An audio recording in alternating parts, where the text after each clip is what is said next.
I'd love to clear up some of the illusions and some of the myths behind icing and heating for pain, inflammation, and flexibility. It is a known fact that ice lowers inflammation, and it's a known fact that heat increases inflammation and is a component of inflammation itself.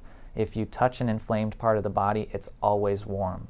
If we warm the part up more, inflammation that's already going on in that part, it increases. There's a lot of misconceptions about when to use ice and when to use heat, and I'm not always saying that heat is the wrong thing to do, but in the majority of cases where people are in pain and it's been going on even for a long time, ice is the appropriate thing to use. Ice is good in acute situations, meaning that the problem is, like, let's say less than a week old, and ice is good in chronic conditions, provided that, because what we oftentimes see in a chronic condition is that it's actually in an acute stage, meaning it continues to re-flare itself up in over and over and over again. Now, the use of heat, as I said, will increase inflammation, which is not desirable, but we can also, heat can be a good thing. Sitting in the sauna, sitting in a hot tub, sitting in the hot shower, a hot pack, it can be a good thing.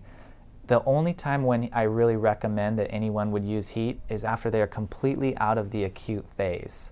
So that means they have no active inflammation going on, and we're just trying to increase flexibility of the soft tissues, which is not the case in most musculoskeletal injuries. So a big component of us getting the results that we get so fast is actually the use of ice. And most people don't want to hear it because ice is a little cold, it's a little uncomfortable, kind of makes you jump. But we always find that patients, they fall in love with their ice pack. And if we can get that inflammation down, we can get their problem resolved so much more quickly.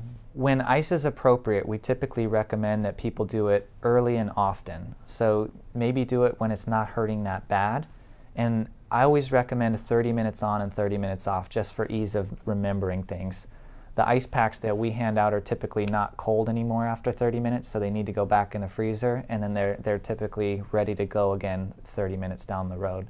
So 30 minutes on, 30 minutes off, as many times as you want to or as you can throughout the day, but typically at least one. But the more you ice, the more you're going to bring down inflammation locally.